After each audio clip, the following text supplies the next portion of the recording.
warahmatullahi wabarakatuh. Selamat pagi anak-anak. Bagaimana kabarnya hari ini? Semoga bahagia dan sehat selalu untuk kita semua. Alhamdulillahirrahmanirrahim. Pada pagi hari ini kita dapat bertemu kembali dalam materi atau pelajaran geografi. Sebelum kita memulai pelajaran pada hari ini, alangkah baiknya kita berdoa menurut agama dan kepercayaan masing-masing. Berdoa dimulai. Selesai. Oke, selanjutnya yaitu absensi. Absensi akan dihidupan satu-satu. Yang pertama, Rizky Mubarak.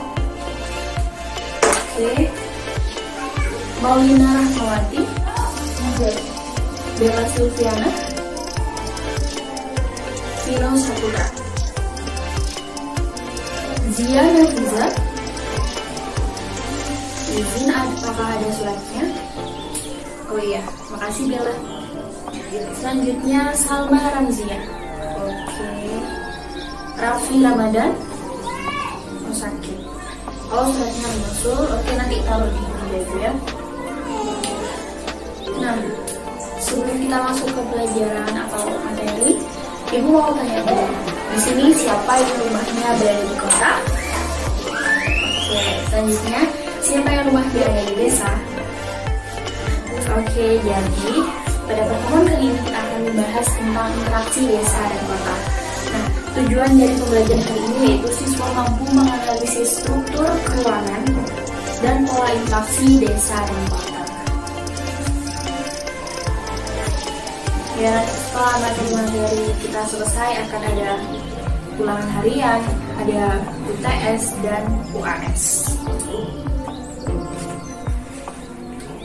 Oke, langsung saja masuk ke materi. Nah, interaksi desa dan kota ini dibagi beberapa materi atau indikator. Yang pertama yaitu definisi interaksi, yang kedua faktor-faktor yang mempengaruhi interaksi, dan yang ketiga zona-zona interaksi, yang keempat teori-teori yang ada dalam interaksi.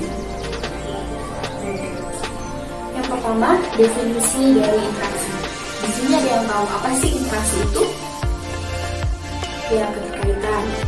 Nah, hubungan. Jadi, definisi dari interaksi adalah suatu hubungan.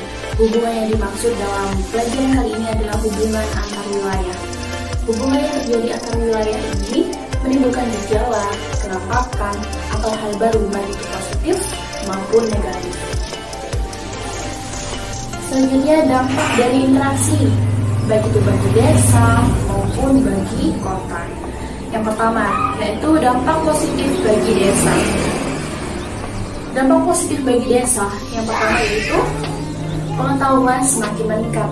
Yang kedua, penggerak kemajuan penduduk di desa. Dan yang ketiga, produktivitas desa semakin berkembang. Selanjutnya yaitu ada dampak negatif bagi desa. Yang pertama, modifikasi menentukan orientasi pertanian. Yang kedua, meningkatnya konsumerisme dan kriminalitas. Dan yang ketiga, perubahan pada tata guna lahan di desa.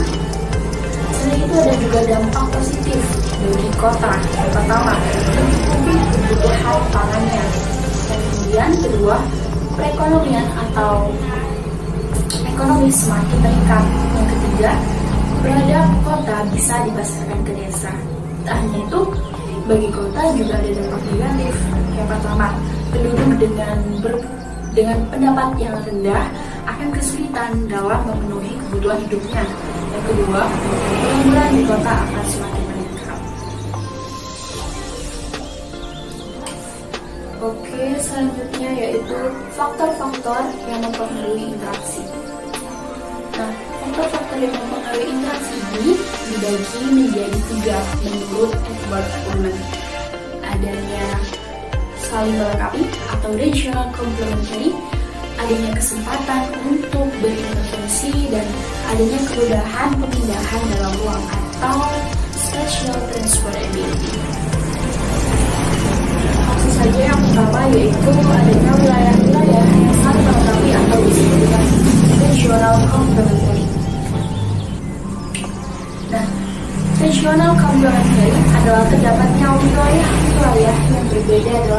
kesediaan atau kemampuan sumber daya. Dalam wilayah lain ada yang surplus, ada yang minus, atau bahkan ada yang tidak memiliki bahan tersebut sama sekali. Nah, kedua wilayah tersebut dapat menjalin suatu interaksi yang kuat karena saling membutuhkan, yaitu sebagai produsen dan sebagai konsumen. Kemudian yang kedua yaitu adanya kesempatan untuk berintervensi atau intervening opportunity. Intervening opportunity adalah suatu kemungkinan perantara yang dapat menghambat hubungan timbal balik antar wilayah sehingga interaksi semakin melemah. Kemungkinan perantara tersebut dapat berupa intervensi wilayah yang mencari alternatif lain atau pengganti sumber daya yang dibutuhkan tersebut. Peristiwa yang tak terduga seperti bencana alam, wabah penyakit, juga merupakan kemungkinan perantara yang dapat melemahkan interaksi antar wilayah tersebut. Selanjutnya faktor yang ketiga yaitu adanya kemudahan pemindahan dalam ruang atau biasa disebut dengan spatial transferability. Spatial transferability atau kemudahan pemindahan manusia, barang, informasi, dan gagasan dalam ruang. Kemudahan tersebut sangat bergantung pada jarak mutlak maupun jarak relatif, biaya angkut, serta kemudahan dan kelancaran prasarana transportasi antar wilayah.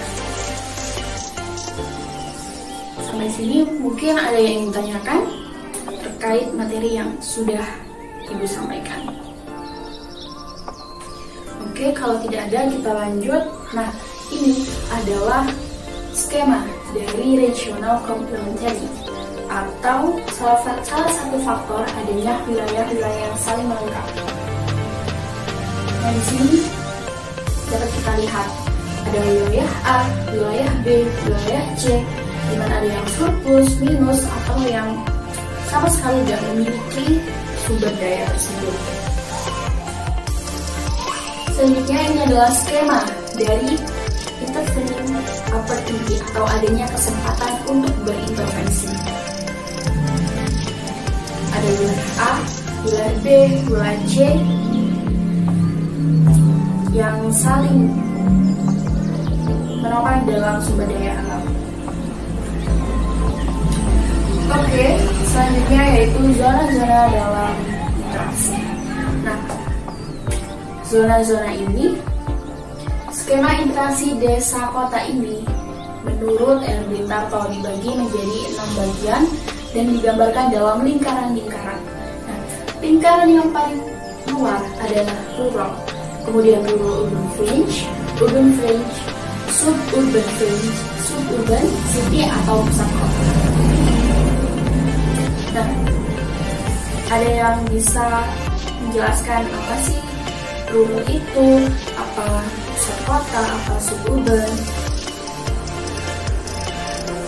Ya, city atau pusat kota adalah sebuah sentral. Kemudian suburban, subdaerah perkotaan, yaitu suatu wilayah yang lokasinya berdekatan dengan pusat kota. Kemudian suburban fringe, jalur tepi subdaerah perkotaan, yaitu suatu wilayah yang melingkari suburban. Selanjutnya urban fringe atau jalur tepi daerah perkotaan paling luar, yaitu semua batas wilayah keluar dari suatu kota. Kemudian rural urban fringe atau jalur batas desa dan kota, yaitu suatu wilayah yang terletak antara kota dan desa yang ditandai dengan pola penggunaan lahan campuran antara sektor pertanian dan sektor pertanian. Selanjutnya yang terakhir yaitu rural atau daerah pedesaan.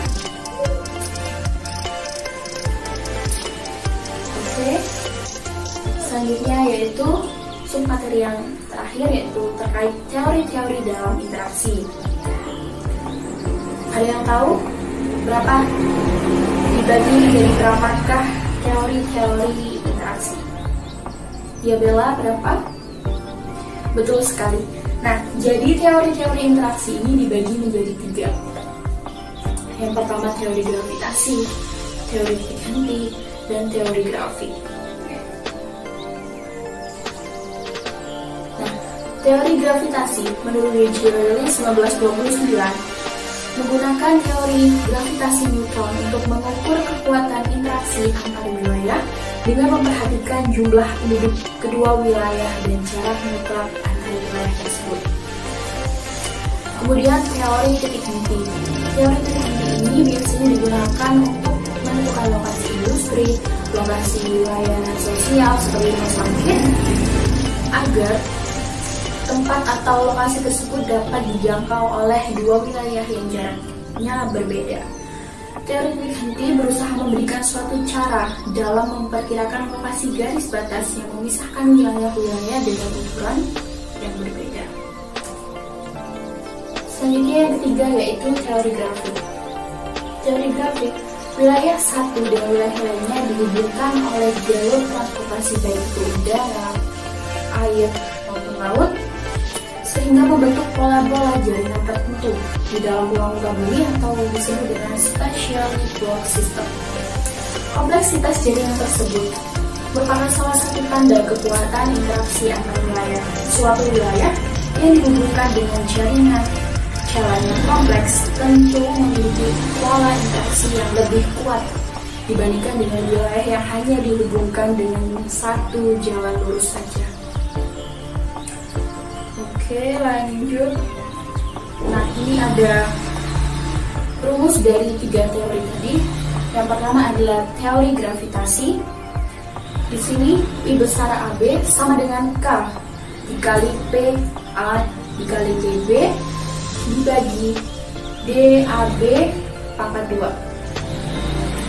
I besar AB adalah kekuatan interaksi antar wilayah A dengan wilayah B. K biasanya nilai konstanta empiris dengan nilai biasa dengan 1. PA adalah jumlah penduduk wilayah A, PB adalah jumlah penduduk wilayah B, dan DAB sama dengan adalah jarak mutlak yang menghubungkan wilayah A dengan wilayah B. Selanjutnya ada teori dari titik henti. Nah, ini adalah rumus dari teori titik henti. D besar AB sama dengan D kecil AB per 1 ditambah akar PA dibagi PB. D besar AB adalah jarak lokasi titik henti yang diukur dari lokasi dari kota atau wilayah yang penduduknya lebih kecil. Nah, disitu kan ada dua. Nah, yang dicari adalah diukur dari kota yang penduduknya lebih kecil. Kemudian D kecil AB sama dengan jarak mutlak antar wilayah kota A dengan wilayah B. Kemudian PA adalah penduduk wilayah A dan PB adalah penduduk wilayah B. Selanjutnya ada teori yang terakhir yaitu teori grafik. Nah, berikut ini adalah rumusnya. Beta sama dengan E per V. Indeks konektivitas sama dengan jumlah jaringan jalan yang menghubungkan kota-kota dan wilayah dibagi jumlah kota dalam suatu wilayah. Jadi cara mudah dalam mengenal rumus ini adalah jaringan jalan dibagi dengan kota. Dari sini mungkin ada yang ingin tanyakan?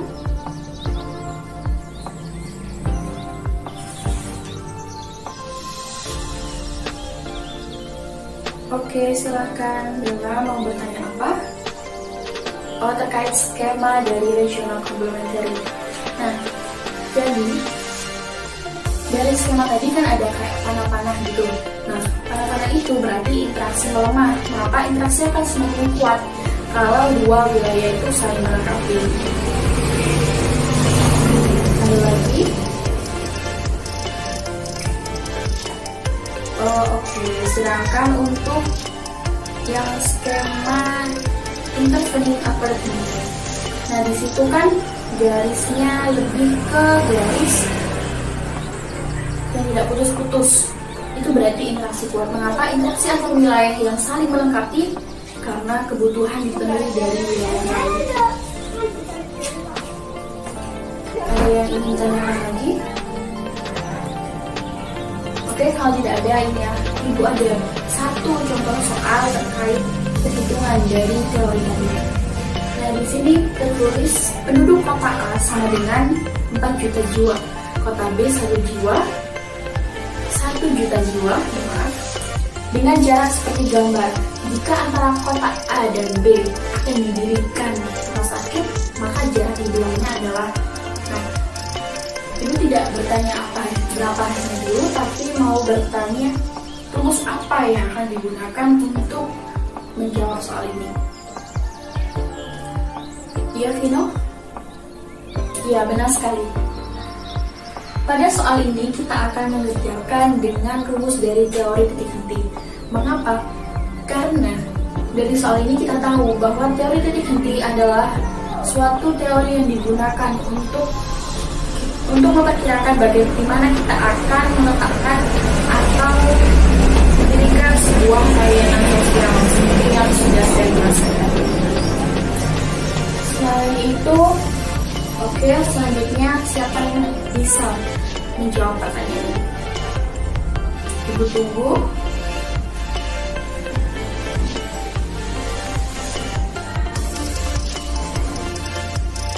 Oke, Salma mau menjawab? Ya, benar sekali. Jadi, jawaban dari soal ini adalah 20 km dari kota B. Ada yang ingin tanyakan lagi? Mungkin dari materi atau dari contoh soal ini tadi? Oke, kalau tidak ada, Ibu akan memberi tugas yang akan kalian kerjakan di buku tugas masing-masing dan dikumpulkan di buku. Nah, ini dulu tugasnya. Yang pertama, jelaskan pengertian dari interaksi antar wilayah. Ya. Yang kedua, salah satu wujud interaksi antara kota dengan daerah sekitarnya adalah migrasi penduduk. Jelaskan alasan terjadinya migrasi tersebut. Oke, yang ketiga, soalnya ada 4. Kita saja. Jelaskan syarat dalam menerapkan teori kekuatan interaksi yang diciptakan oleh Rayleigh. Sudah. Yang keempat, ini adalah soal perhitungan ya. Jumlah penduduk di kota X 230.000 dan penduduk di kota Z adalah 450.000. Jika jarak X dan Z adalah 60 km, itulah kekuatan interaksi kedua kota tersebut. Ada yang ditanyakan? Oke, ini cukup. Jadi sebelum kita akhiri, Ibu akan menyampaikan kesimpulan dari materi ini. Dari materi interaksi dan kota, kita mengetahui bahwa pasti terdapat dampak positif maupun negatif yang ditimbulkan karena adanya interaksi antara desa dan kota. Dan dampak itu tidak hanya untuk desa atau hanya untuk kota, ada untuk desa dan ada untuk kota. Dan kita dapat mengetahui apa saja sih faktor-faktor yang mempengaruhi interaksi, apa saja zona-zona dalam interaksi, dan mengetahui teori-teori dalam interaksi itu sendiri.